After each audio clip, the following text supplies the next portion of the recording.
Hi, this is Rick. These days, while I sit on cornerstones and count the time in quarter tones to 10, I listen to the Two Trees podcast.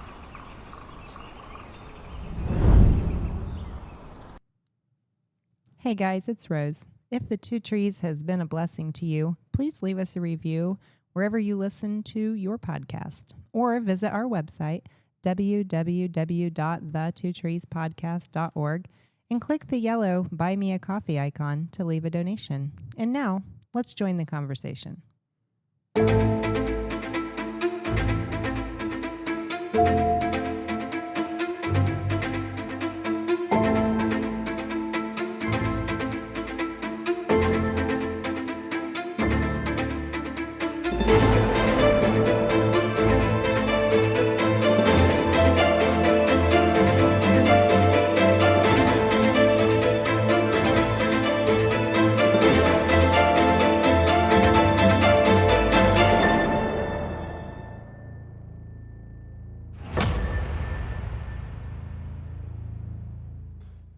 Hello, my friends, and welcome to the Two Trees podcast. I'm John Dillon, and I'm here with my friend Kristen Listener.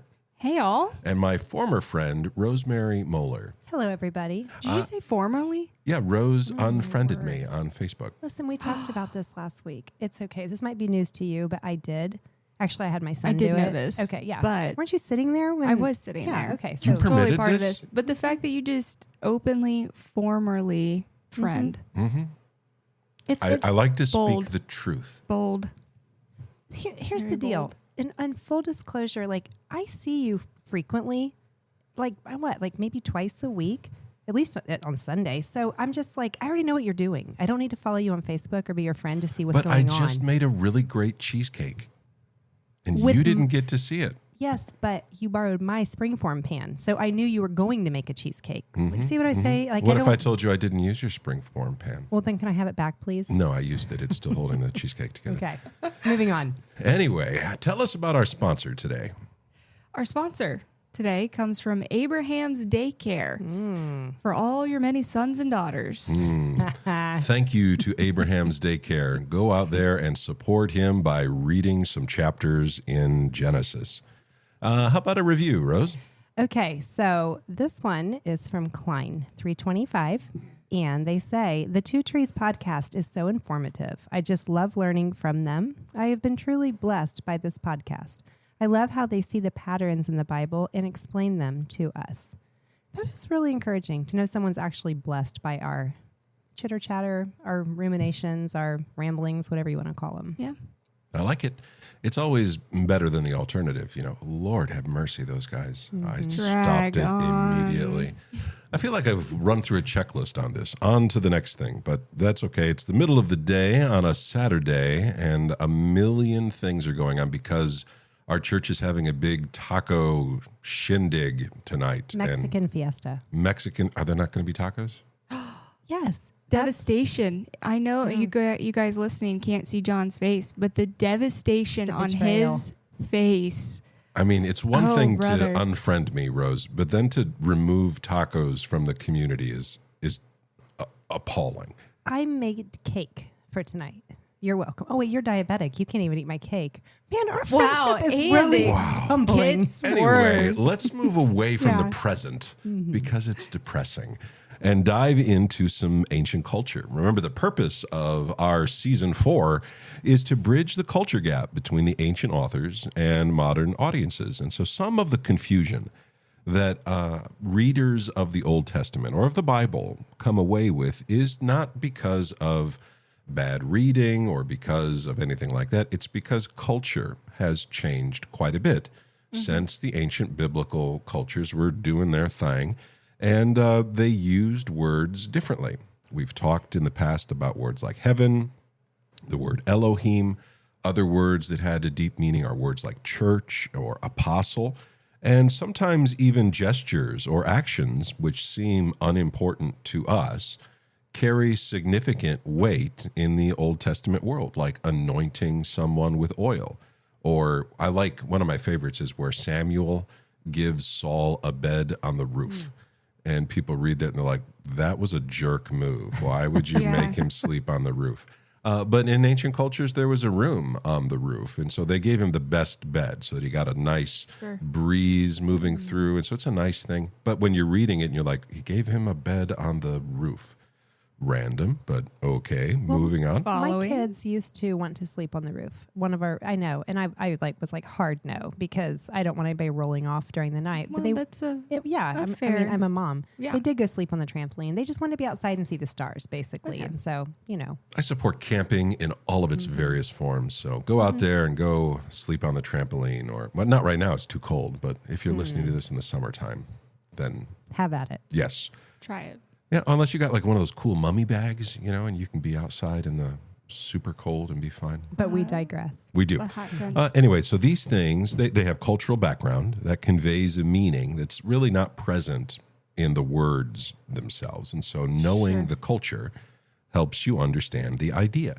And one of those gestures that I actually get asked this pretty regularly, and I wanted to tag it on to the end of the last episode, and it just wasn't going to fit on the end of the last episode, so we're going to do its own thing, is sometimes people are very confused why God was so angry at Moses for striking the rock. I mean, water comes out anyway. God denies him access to the Holy Land. Actually, he denies it to him and Aaron because of what goes on. But a lot of people will look at me and they'll say, John, I trust God. God is just, but this seems bad. Excessive. Yeah. Especially when you start judging our own actions alongside of that. Have I ever done anything worse than hit a rock? Yes. I have done loads of things worse than strike a stone. And this causes anxiety. And so is there a cultural background behind this idea and a contextual one from the text? And the answer is yes. Yes, there is. It doesn't come out of nowhere. And so we're looking at this in the context of the story. Context should not come from our own lives. It should come from the text itself. If you want to ask the question, what does that passage mean to me? Then by all means, gather your people and have a care and share, but don't substitute the question, what did this mean to the original audience, for what does this mean to me? I'm following. So to kind of go along your thought is once you've put it into context of what was going on culturally, then you start to get that idea of what's going on, and then you start looking at your life and applying that idea into your life. That's so it's right. not a one-for-one concept of like hitting a rock. Like Yeah, we've and- all skipped rocks, thrown rocks, struck rocks in our time. But You throw things? No. Obviously. But yeah, that's exactly how this works. And so the context itself is the thing that propels our application. Right. If you jump straight to application, what you're doing is in your head, you are quickly substituting your own ideas of context, whether you realize it or not. Okay. And so we need to slow down at this point before we jump to what is the Bible telling me to do, and we start making, it's a sin to hit rocks and those kinds of ideas. We need to look at, why does God take this situation so seriously? And why is it that Moses struck a rock earlier in the story and God seemed fine with it? Is this God being, unstable? Is Moses not Contradictory, sure what's yeah, right and what's sure. wrong? And so that's exactly what's going on, because in the ancient world, you have this massive culture that regardless of which civilization you're looking at, whether it's the Hittites or it's the Canaanites or the Mesopotamians or the Egyptians, they all are sharing in certain cultural ideas that are common across their world. Now, the further afield you get, like if you got up into like Scandinavia or something, it's going to be different because it's separated. Those people aren't hanging out. Okay. But the Hittites and the Egyptians, the Mesopotamians, they're all writing letters to each other. They're visiting each other's lands. They're marrying into these places. They're doing business with each other. And their ideas, even though they each have their own unique flavor, have so much in common that you have a common store of ideas, things that you can discuss in similar ways. And what God does is instead of just ejecting that and being like, I'm going to come up with something that no one's ever heard of before, God ties his story into the way that people are speaking, but in an unmistakably different way. Does that make sense? It does. It kind of reminds me of the forms. Like if you have a form of something and you follow that exactly, like a haiku, or a sonnet, you can't be all edgy and make a different, like put an extra syllable here or there in a haiku and still call it one. It's like, congratulations, you wrote a poem, but it's not a haiku. However, sometimes in like a sonnet, or even in some of Shakespeare's writing, he writes in iambic pentameter, and it has a very distinct form to it. It's 10 syllables. But sometimes he'll put an extra one in there, and it's not that he's breaking his form. He's drawing attention to that line by adding the extra syllable.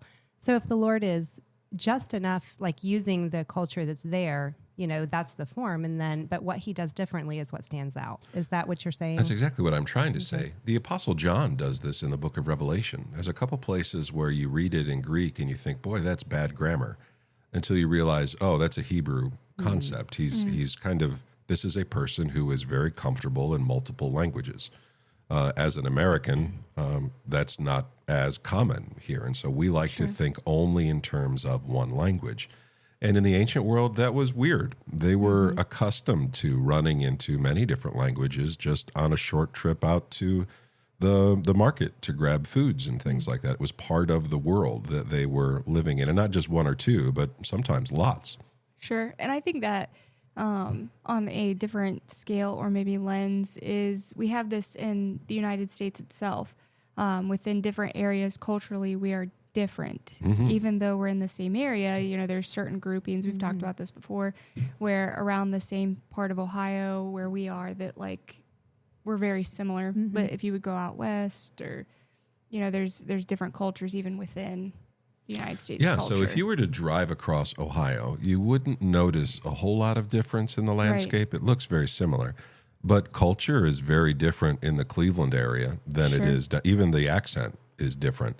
And then if you go just a little bit further south into like Cincinnati, there's a lot of accents that are more accustomed to Kentucky or to Southern, West Virginia. And so we're living in a place where there is distinction, but there's also unity. Yeah. And the same was true in the ancient concept. So God is presenting himself in ways that are similar enough to ancient cultures to be easily understood, but different enough so that the messaging is striking, right? So there are things that they do, and God says, don't do those things. Like building altars. God has a lot of opinions about you're going to recognize it as an altar. You're going to be sacrificing a lot of the same stuff, but I want you to not look like the Canaanites in this particular way, or in terms of the kosher laws. They're very specific in how they're approaching things.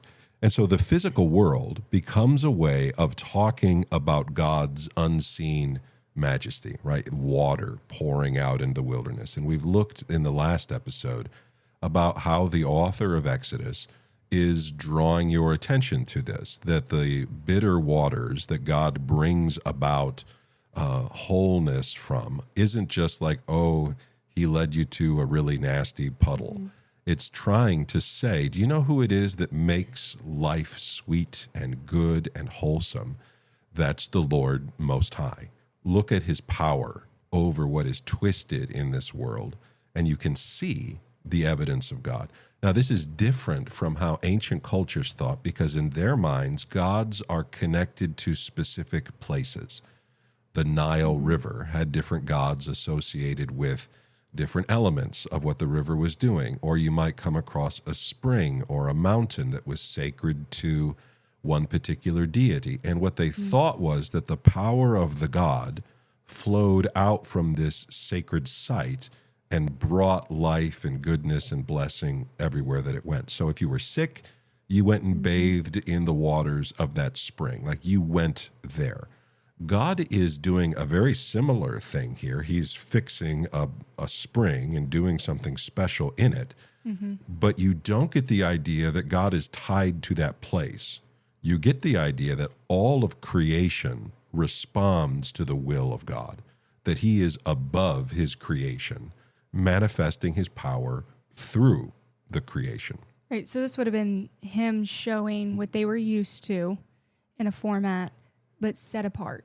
Exactly. Set differently. And so then the physical thing itself, the river, Right. becomes a carrier of a theological message.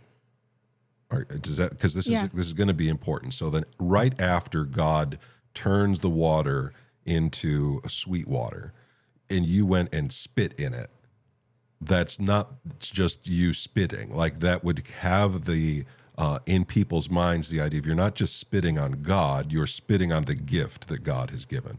People would have treated those waters with respect because they're recognizing this is a place where God has done something, and the way I am treating this thing reflects the way that I am treating God. Do you feel like they had a hard time switching their brain off of worshiping the gift Oh, instead yes. of God? Absolutely, they Right. did. I mean, I know we've seen this prior to Moses multiple times, where they're given this and they seem to understand that it's a gift from God, and all of a sudden it switches where that becomes the God for them. Yeah, the classic example of this is Israel has been struck with a plague, and God tells them, go ahead and make a bronze snake and put it up on a pole, and everyone that looks at it will be healed. If they won't turn their eyes to it, then that's their decision. But I will provide a means of salvation. And so then there's nothing magical about the snake. It becomes a channel, a way that God is interacting with the physical world, because the ancient world expected that to be the way that God would speak to them. Right. It's how they understood. And so rather than giving them some completely different pathway, he walks right into the story that's ongoing and redeems the story. Afterwards, though, we find that Israel is trying to worship the snake, and they set it up as an altar, and God has them destroy it. He says, listen, you can't be trusted with nice things. We're getting rid of that. But Every parent ever. so the waters themselves become a way of honoring God beyond them. Sometimes people have this even today with Bibles. As a pastor, people will oftentimes bring me really beat up Bibles because they can't bring themselves to throw it away.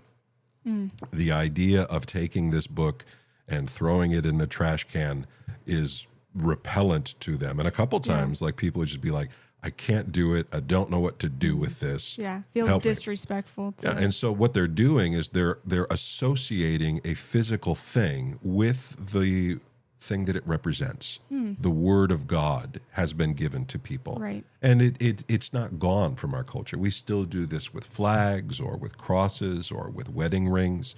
Any number of physical things can have that meaning to them. But ancient peoples took the additional step of infusing that into the nature around them. I want to jump in here. This is just a nerd moment. This has no spiritual ties whatsoever. What you said, maybe. What you said, I bet it does. Go Yeah, ahead. we'll see. I just finished reading Fahrenheit 451 with the kids that I teach, and that what you said reminds me of that story exactly. Like it's about burning all of the books to burn ideas and knowledge, but there's a group of people who have resisted, and they have taken the books and internalized them. And so you'll have like a passage over here, and you'll have like this guy in this town has memorized Milton, and this one's memorized the book of John. And so they take the ideas and carry them forward into the future. And that way the books themselves can go, but the ideas and like the content and the special part of it like stays with them. So maybe that is a little bit what you're saying. Like it's what the book. It's an expression of it, for It's sure. what the book. It's what the Word of God has done to you that's important, not necessarily the physical copy itself. Is that? Yeah, I remember the first time I preached from an iPad, and this lady was ticked. Like the idea was that is not the word of God. God's word has pages, and I didn't have the heart to tell her about scrolls.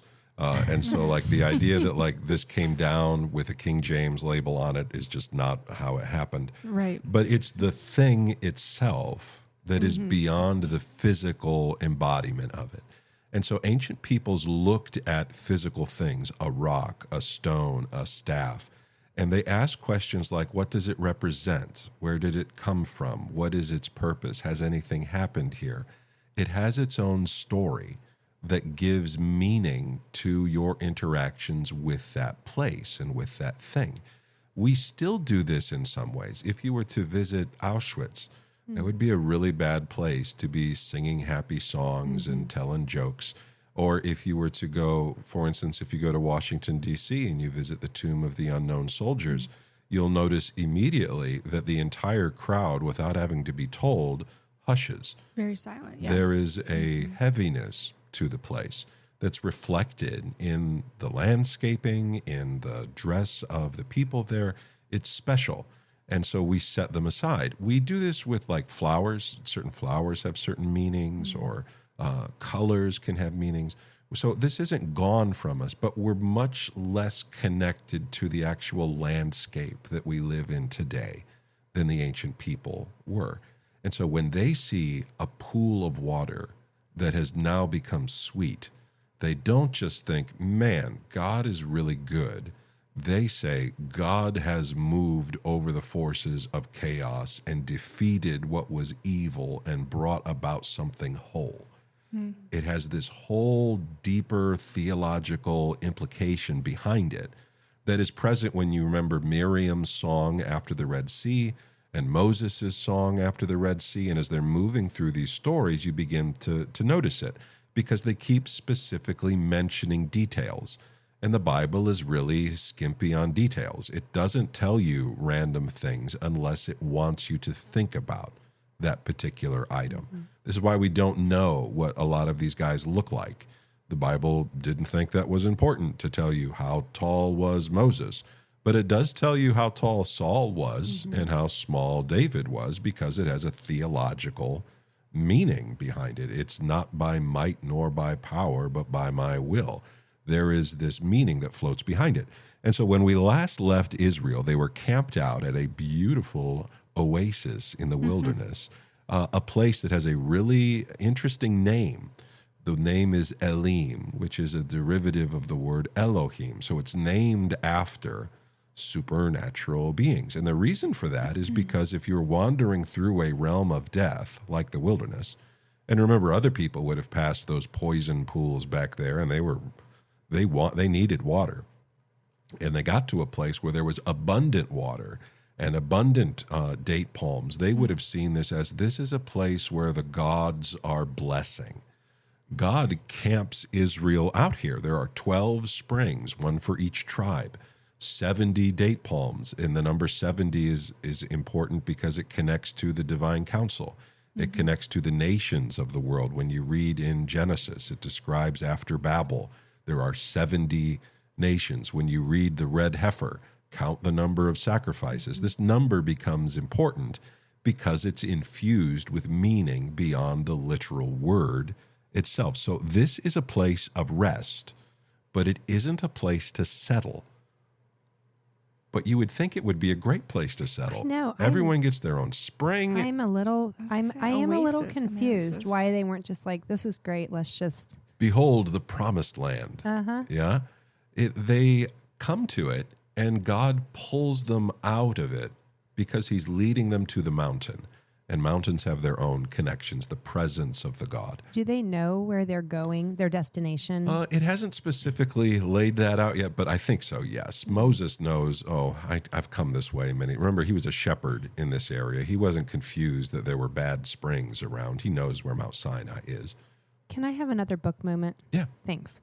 So this reminds me of, there's another book that I love. It's called The Road by Cormac McCarthy. And in this, it's a post-apocalyptic world, and this man and his boy are walking towards the coast. And it's a terrible book. I'm not sure that's for everybody. You just said you liked it. Well, I'm not even sure it was for me. The first time I read it, I thought, this is a terrible book. But I read it again. And every time I have read it, I think this is important because it shows you that there's always something that you are moving towards. And in this book, I don't want to spoil it, but they get to what I would consider an oasis. They find a bunker that before the, devastation, somebody had the presence of mind to put one in. And so and this book is so tightly written that when they find this, I think finally, just go eat some food, like get some rest. And they do. And the dad's like, we got to keep moving. And I'm like, no, like stay there. It's safe. There's Right. provision and you are not ready to move on yet. Like I'm so invested in these characters. But he has a goal and where he needs to go, and what he sees is the future. And he sees, the posterity of his son, and he wants to make provision. And just staying here until it runs out is not going to be like good for them in, I'm going to say, the long run. So to be a short-sighted person is kind of like my jam. Like I always see what's right in front of me. And if I look too far ahead, I get anxious. So that's why to me, like they just need to stay here. Like the springs aren't going to run out. There's lots of palm trees. Like just, Chill out. And yeah, Well, live. I think people mentioned it, at the time. This is a hard thing to leave behind. Comfort is a huge glue to keep you in a place. But if survival is all that you are living for, then yeah, this oasis is a great place. Yeah, and they're called to a higher Exactly. thing. And so what you're left with here is the same problem that Adam and Eve faced in the garden. Are we going to follow where God is leading, or are we going to dig in our heels and insist on our own path of comfort and stability and those kinds of things? Because it feels like we should be able to make things comfortable for a long time. But if you are resisting the will of God, that's a very dangerous place to find yourself. Unless the Lord builds the house, they labor in vain that build it. And so if you want to have good water, go where God is leading you. If you want to have abundance, go where God is leading you. It's raining food for them after the manna kicks off here. And so like Cloudy with the Chance of Meatballs? Exactly like that. That is obviously exactly what it was like. Application for our life. I'm sorry. Thank you, Martin. I mean, Kristen. I know. I do so good, don't I? You My voice are. is so high. Good job. Martin has a man cold. Oh, don't tell him. And so he is dying slowly, moment by moment. And so Kristen is out here covering for him. So This thank is you. why I get to have so many book references because, I mean, the sports are going to take a break this week and we're going to talk about books instead. So you're welcome. Sorry, Martin. I'm not holding up my part That's on okay. that. It reminds me of golf. I don't know how, but I'm it just does. going to throw sports out. Yeah, just Yes, say. go sports team. So what we have is a place name. Now, do you need to know the name of the springs and the trees? The answer is no. This is a random detail that the Bible inserts into the story because it has a theological meaning behind it. Right after that, they are going to leave this place and they are going to walk out of a place of blessing and into a place of lack. And the name of this place is also significant. It's Rephidim, which sounds a lot like the word Rephaim. And so those of you who are into the giants and those kinds of things, this word should be ringing bells for you like crazy because this is the opposite of Elim. This is a place where death holds power, that the thing that is flowing out is heat and dryness and lack of life. And it's there that Israel is going to face a physical enemy and a spiritual enemy. And so this wilderness valley becomes the place where Israel's nature is exposed. It's a waterless, dangerous place where death is literally crouching at the door. And they're about to have their motives, their heart tested. And what do they want? Do they want God, or are they going to try to pursue things their own way? Are they going to force their will? Because there's a way more of them than there are just Moses. Like no one is going to be forced by Moses to go to the mountain. He's just one guy.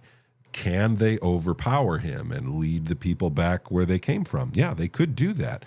Remember, the enemy doesn't need to turn us into the most vile of sinners.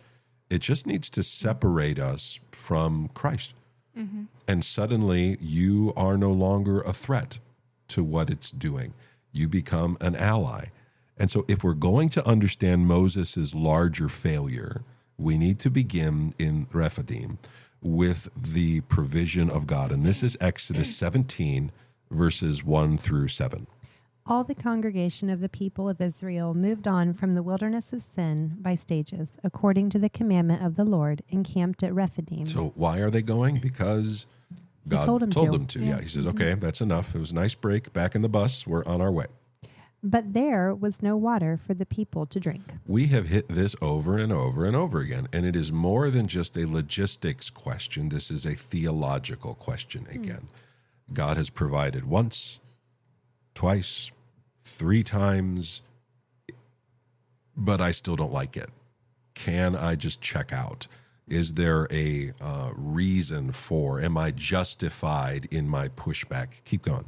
Therefore the people quarreled with Moses and said, "Give us water to drink." And Moses said to them, "Why do you quarrel with me? Why do you test the Lord?"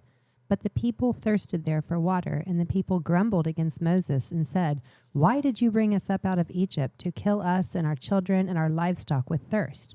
So Moses cried to the Lord, "What shall I do with these people? They are almost ready to stone me." So here's, again, that path of Babylon. They can murder him and go home.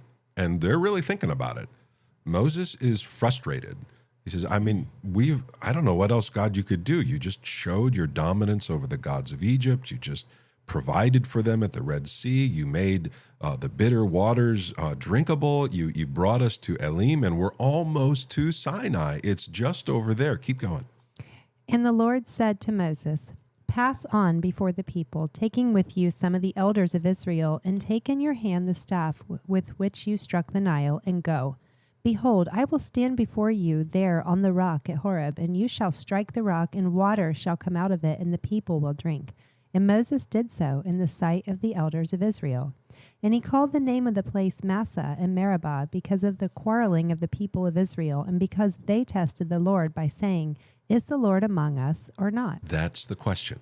This is not necessarily about, is there water? This is a question of, is the Lord present with us or not? And they're going to say no, because there's no outward expectation or manifestation of waters. We have a need, so God's power must be weak here. This is how the ancient mind kind of chewed on these ideas. And so Moses calls this place by 2 different names.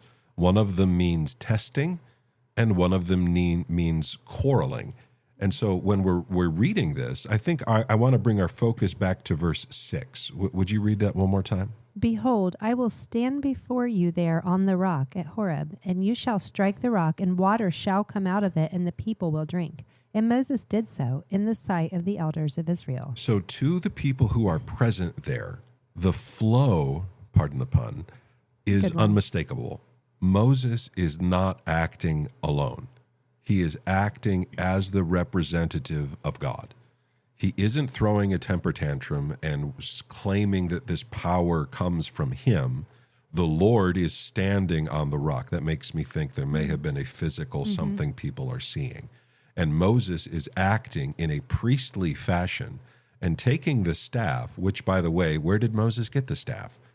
God gave it to him on Mount Sinai from the burning bush. This is a piece of the tree that God has given to him. This is the weapon that was wielded against Pharaoh and the gods of Egypt. This is a massively powerful symbol, and he strikes the stone.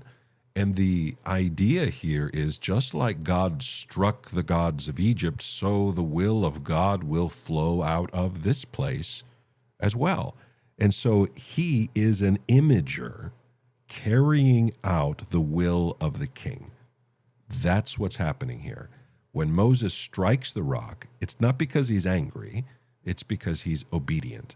And everyone watching this didn't think to themselves, wow, Moses is magical. They thought, God is with us, because that's the question that they've been asking. Do you remember? It's right there at the very end of the passage. Is the Lord among us or not? And the answer is unequivocally yes. How do I know? Because water is now pouring out of this rock where there wasn't even a spring before. This would have had massive implications in their mind. This isn't God working on an already established spring and making it sweet. He has just made a spring in the desert. Who can do that? None of the pagan gods are doing things like this. This is above, and so he's using the same language that the pagans are used to thinking about, but in an unmistakably different, deeper way. Why? I think it's interesting that they are more determined to be in Egypt in slavery, and that's all they can think about, than it is to trust God and move forward. It reminds me a little bit of my own short-sightedness when I was reading the book, when I'm reading here about the oasis. Like, why is security and safety the most important thing to people? Well, it's important to me. Is it important to you? Absolutely. I think it was the same for them. It was something they were comfortable with, something they could control. And I think in many of their minds, why didn't God just make the promised land Egypt? Why didn't he kill all the Egyptians and give us this land? Why does he make us go somewhere else? Why didn't he restore us to where we were when Joseph brought his family down?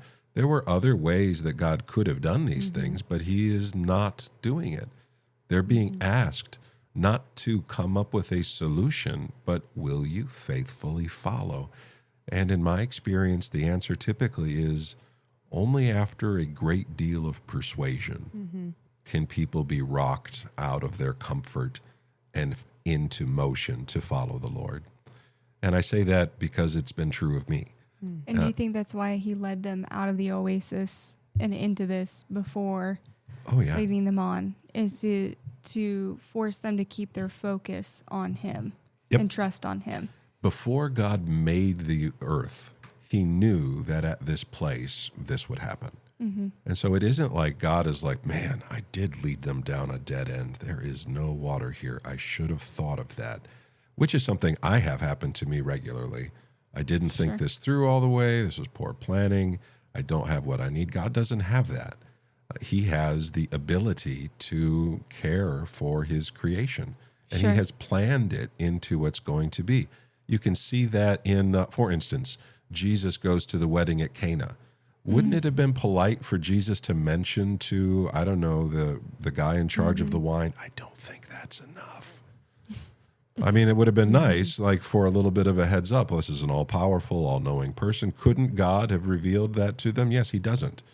He does it so that he can turn the water into wine. He can honor his mother and provide for the people. And it, in the New Testament, in a different language, is a retelling of this story. The ancients worshipped the god Dionysus. They believed he turned the water into wine. That's what happens in grapevines. The water goes into the ground, it goes through this cycle, and they saw that as the manifestation of the power of the god. Jesus has just stolen the message and completely transformed it into something different that was understood by people to be something special, not just, oh yeah, well, that's true of me. This isn't just repurposing, it's conquest of an idea. So in this passage specifically, it seems like the Lord is testing the people. Like we keep talking about testing, but what it says is that they are testing him. So who's testing who in this passage? Well, both of them are testing each other. To put him to the test is really the meaning behind what's being said from the earthly standpoint. If God is God, let him X, Y, or Z. It makes me think of Elijah on the mountain. If God is God, or if Baal is God, let them send the fire. And by the way, that has water as a key element, the pouring out of water on the mountaintop. This is present in the stories because it was present in the imaginations of these people. And so when you see God testing the people, he knew when they walk into this space what they're going to think and what their reaction is going to be. And he purposefully brings them there anyway. It's going to give them the opportunity to either submit or to rebel. Do you suppose this, and I haven't looked this psalm up, I think it's a psalm, it says, oh, taste and see that the Lord is good. Or gracious. Yeah. Tasting and testing are not the same thing. No, but they're intimately tied together. And specifically here, how did they know that God was good? They were tasting the water that poured out from the stone. There was a moment, though, where they didn't just think, oh, finally, the water is here. They praised God for having brought into being the thing that is needed to make life be. They were saved from death. And this would have been not so obvious to us because water comes out of the sink and the refrigerator. And if things are bad right now, I can just go scoop water off the ground outside because it's snowed for days and days. There's an abundance of water. But if I have friends living in, I don't know, like Nevada or something, they don't experience abundance of water in the same way. And so there's a cultural impact to the words. Now, where does this connect back to you shall not test the Lord your God? Yeah, it's a bad idea to like go to God and be like, all right, God, I have messed things up real bad. Let's see if you can fix it, because you are climbing into the driver's seat. You are the one who is putting God on trial. Okay. We just read, Kristen and Rose and I and a couple other friends of mine are part of a group that reads C.S. Lewis books together. And we read a book called God in the Dock. And that's the name of the book, is God on Trial. Like the modern reader thinks of God and says, I'm willing to follow you, God, if you give me enough good reasons to. If you prove yourself. Yeah, we're putting him on trial. Sure. Jesus is going to respond to Satan and say, don't do that. Right. Don't put the Lord your God to the test. Israel is constantly putting the Lord their God to the test. Will you still love me even if I X, Y, or Z? And his faithfulness is abundant. Like God could have looked at them and been like, whiners don't get rivers of water. Well, it feels like You a get what Rosemary you get. quote. Don't throw a Yeah. fit. Sandwiches are for winners. Heard But that. he doesn't do that. Instead, what he does is he says, okay, yes, here. And everyone that saw it would have felt both shame and gratitude and worship because For their doubt or because of their experience in, I have just had an experience with God, and we're a physical people. And he spoke to them in a way that they understood both in their culture and in their need in the moment. And so miracles in the Bible are not just really cool things that happen. They are theological carriers of an idea. There is a reason that this is happening at this point and in this way. it's very symbolic. It is symbolic, and it's a tool to do a thing. It's connected to a message of some kind. And so you see Moses striking a rock, and God is pleased with him. This causes people to be confused because Moses is going to do almost the same exact thing, and God is going to be furious with him. Right. Why? Are there other things that maybe I'm upsetting God about and I don't know that I'm upset? Maybe God really hates, pick a thing. You'd be like, I didn't know that, but I better be careful, and we begin to fear God because we don't understand what's being said in the text. So this framework of the miracle that's happening in Rephidim is the context for the ending of Moses' ministry. And so we're going to jump into another book of the Bible, into the book of Numbers, which is much more than Numbers. It is about the story of Israel in the wilderness. Numbers chapter 20, verses 2 through 13. Now there was no water for the congregation. Shocker. There we go again. So we're picking up the same theme, the same motif, and carrying it forward. And they assembled themselves together against Moses and against Aaron. That also sounds very familiar. I have seen this pattern before. Now, did it really happen? Yes. God doesn't just think up nice poetic ideas and weave them into scripture. He wove them into reality. This is the difference between a writer and the creator. God is making this be. He is using what is wrong to bring about his will in the end. This is the power of God. He can overthrow chaos. And so we understand the water thing, got it. The whining thing, got it. Moses and Aaron, again, are hated by everybody. I've seen this before. Keep going. And the people quarreled with Moses and said, Same idea. I mean, this right again. Quarreling makes me think of this last episode. They actually named the place Quarreling. Keep going. Would that we had perished when our brothers perished before the Lord? Why have you brought the assembly of the Lord into this wilderness, that we should die here, both we and our cattle? Now, there's a difference here. Did you see it? Last time, they were mad at Moses and God for bringing them into the wilderness. Now they are angry at Moses. How dare you bring the assembly of the Lord Yeah. into a place like this? They're not mad at God. They're mad at Moses. Even though Moses is supposed to be seen as the representative of God, they have found out pretty quickly that throwing things at God is a bad idea. But Moses is low-hanging fruit. Can we attack Moses? I think is the way the darkness is approaching this. This is the way the temptation is framed. Keep going. And why have you made us come up out of Egypt to bring us to this evil place?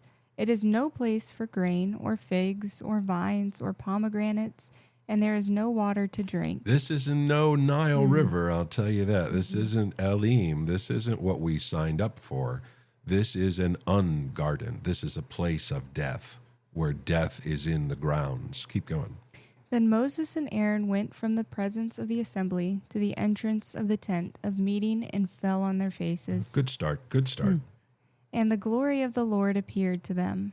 And the Lord spoke to Moses, saying, Take the staff and assemble the congregation, you and Aaron your brother, and tell the rock before their eyes to yield its water. Okay, so now God has already shown his power a bazillion times. He has done it that way over and over and over and over again. He's going to do it more later on. But they are given a very clear thing to do. They have gone to the tent of meeting, and they have laid on the ground like this is, I know that in all like the movies and things, people kneel in front of a king. In this world, you laid on the ground. You put your forehead on the dirt, and you laid there until the king told you you could rise. And so they are treating God like the king. Yeah. And so they have gone there and they have laid down in front of the Lord, and the glory of the Lord did what? You want me to keep going? No, go back and tell me, what did the glory of the Lord do? Take the staff and assemble the congregation, you and Aaron your brother, and tell the rock before their eyes to yield its water. Yeah, so let me go back here for just a moment. It says they're upset with where they're at. Moses and Aaron went from the presence of the assembly to the entrance of the tent of meeting. They fell on their faces, and the glory of the Lord appeared to them. I feel like the choice of words there is interesting. They went from the presence of the assembly to the presence of the Yes. Lord. They are almost between two trees. There is one that is a way that leads to life, and there is one that is representative of death. And God is showing himself. So Israel is watching this. They're aware. It could be that God is actually speaking in a way that they can hear, but it doesn't matter to the story because Moses and Aaron definitely saw something and heard very clearly, take the staff. It's not Moses' staff. He takes it with him, and he's supposed to go and speak to the rock. And so the staff is not a weapon. Here the staff is a symbol of the presence of the God of the mountain. He it is that makes the trees to grow. He it is that we met on the mountain, and the bush was not consumed with fire. Now pick it up in verse, go back to 8. Let's pick it up in 8. Take the staff and assemble the congregation, you and Aaron your brother, and tell the rock before their eyes to yield its water. So you shall bring water out of the rock for them and give drink to the congregation and their cattle. And Moses took the staff from before the Lord, as he commanded him. Then Moses and Aaron gathered the assembly together before the rock, and he said to them, Hear now, you rebels. Great start. He doesn't, beloved, or, and there's no niceness here. He's calling them out. Keep going. Shall we bring water for you out of this rock? What did he say? Shall we bring water for you out of this rock? You want water? You want me to give you what? This is taunting. And he says, shall we bring water forth out of the Just rock? getting ready to say he's now switched his mind from this is now me providing it. Yeah, and not almost God like, providing. you know where the water comes from? It comes from Moses and Aaron, and aren't you lucky to have guys like us? Oh, and by the way, God's on our team too. So Moses is no longer presenting himself as the faithful servant. but as a vital lifeline to God. This is only getting done because someone like me is around. And keep going. And Moses lifted up his hand and struck the rock with his staff twice, and water came out abundantly, and the congregation drank and their livestock. And the Lord said to Moses and Aaron, because you did not believe in me, to uphold me as holy in the eyes of the people of Israel, therefore you shall not bring this assembly into the land that I have given them. Keep going. These are the waters of Meribah, where the people of Israel quarreled with the Lord, and through them he showed himself holy. That is a very different flow of events.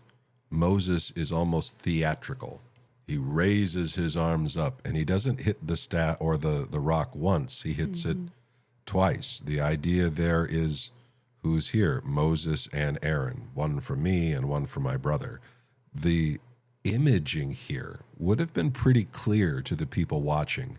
Don't mess with Moses. He has power. This wasn't about God's voice being brought to the earth itself. This was about Moses being lifted up in the eyes of his people. And so let's kind of walk through a couple ideas that are locked in here now that we've kind of talked about these big ideas. But why is it important that this happens in the wilderness? Because it's an opportunity for provision. It's not an oasis. It's not Egypt. It's a crazy trust exercise. It is a crazy trust exercise. And to an ancient people, they would have seen it as a place where bad things dwell. This is the home turf of beings that project death. Beings that project life bring you springs and groves of trees and wonderful goods. Beings that project death, they make deserts. They make horrible noises in the wilderness. And so God has brought them here again. Well, they even call it this evil place. This evil place. It's not just them saying, I'm more of a fountains guy than like a wilderness person. And so we want to read this purely through the practical. Ancient people had a supernatural lens that they were seeing even the landscape around them in. Can I ask a question then? Is that the constant references to their livestock and cattle, is that purely practical or is this also spiritual? It's also spiritual. Where is the abundance of our tribe coming from? Like if your cattle were sick and dying, they didn't just view that as, man, I don't think the grass here is very good. What's the nutritional value of the intake of our herd? They looked immediately for a supernatural solution. They started offering sacrifices. They started going to the priests because in their heads, the abundance of their herds comes from the blessing of God. Sure. And so when they say, God has blessed us, but you have brought us nothing but bad things. And so the setting here has to be wilderness because it is an expression of God's power over the darkness in a very physical way. It's the same thing that's projected when Jesus casts a demon out of a person who's possessed in the New Testament. They would have seen these very similar in the way. Now, that's not saying the ground is possessed, all right? If you live in a desert, you're a lucky duck. There's some really beautiful places out there.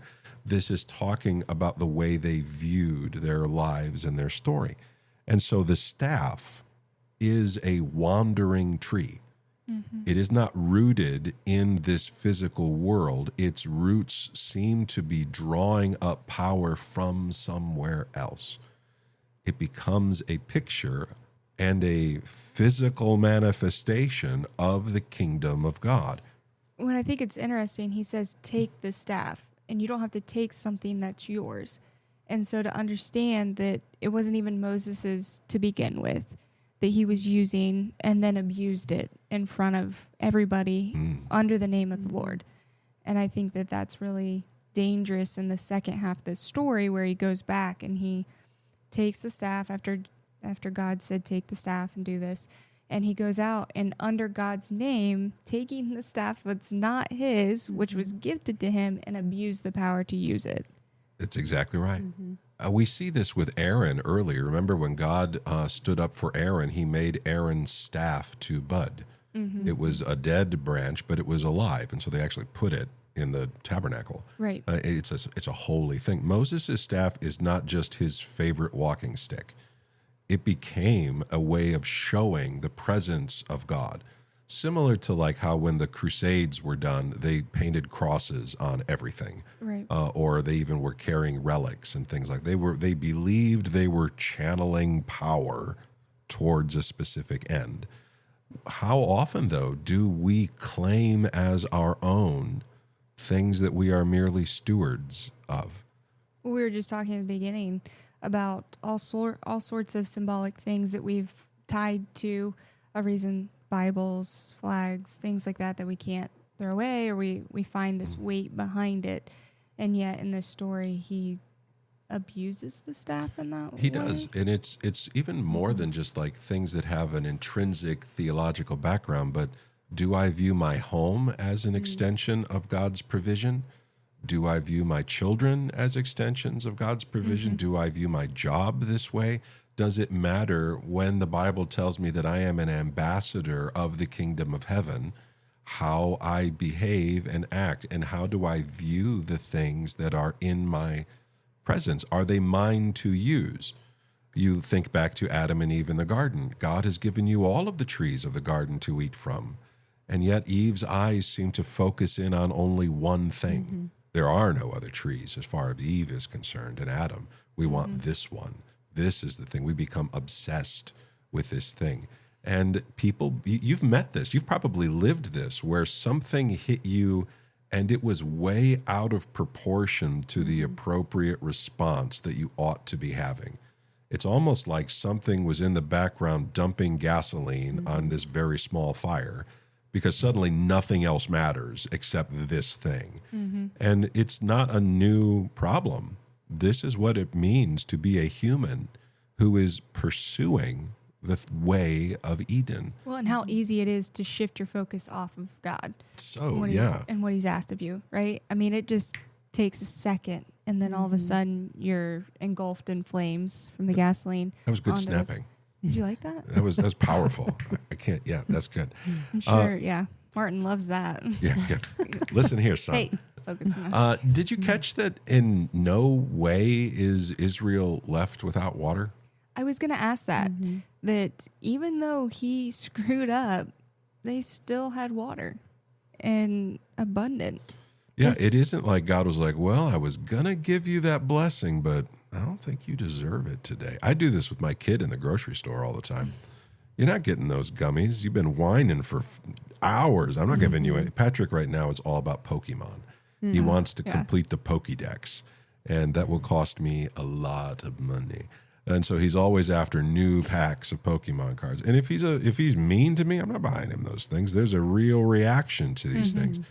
God isn't treating Israel that way. Do they deserve the promised land? The answer is no. That's the whole point of grace, is that it is not deserved. It is the fact that if I have done nothing wrong, I don't need grace.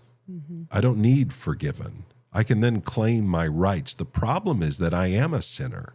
I have broken the laws. I am not going to be given this because I am owed it. It is the gift of God, not of works, lest any man should boast. Isn't that the meaning of the final line here in 13? And through them, he showed himself holy. Yes. The provision, in spite of their quarreling and their stubbornness and in Moses' disobedience, like he is still able to be who he is, even when we are lacking who we are to be to him. Yeah. Do you know who didn't show God to be holy? It wasn't Israel, and it wasn't Moses, and it wasn't Aaron. This is a failure of all of the humans present, but God shows himself to be holy. Falling short. This is the same thing in Eden, Adam and Eve. And yet what does God do? He provides. He cares for them. He's still coming out of the garden and speaking with them even after they're cast out. Promises are made. There's sacrifices being made. There's a relationship that's ongoing. God is super worried about Cain. I'm going to put this mark on you. Make sure you're safe. I'm going to ensure, that you are aware that there's a temptation facing you. Sin is crouching at the door. this is all present in the physical location. It's telegraphed. It's not just a setting. It's almost a character in the story itself. And so what you see here is not Moses hitting a rock. It's Moses failing to represent himself as the servant of God. Mm-hmm. And that is the sin that God is punishing. And Israel would have recognized this. This is why the author does exactly what Rose said. Moses doesn't demonstrate God's power. Moses demonstrates God's forgiveness. Mm-hmm. He doesn't strike Moses dead. He's given a lot longer. And even then, he's brought by God to a place where he can see it. He's cared for, but he is not given that next step because he is walking in rebellion. He's not imaging God. Now, we all are to image God. We are made with this purpose, but there comes the practical element where you either are or you aren't, shining forth the glory of God. And so what I'm ending with here is if you listen to this and you thought, so God just wants me to trust more, then I failed in what I'm trying to do. If instead you walk away and you think, man, the physical places are telegraphing theological points. It's almost like it's a character. There's more happening here than just the words. And how often have I treated God's presence like something I'm owed instead of a blessing to receive? That's what I'm trying to say. I'm trying to say that Jesus is the God of gods, the Lord of lords, mighty and awesome.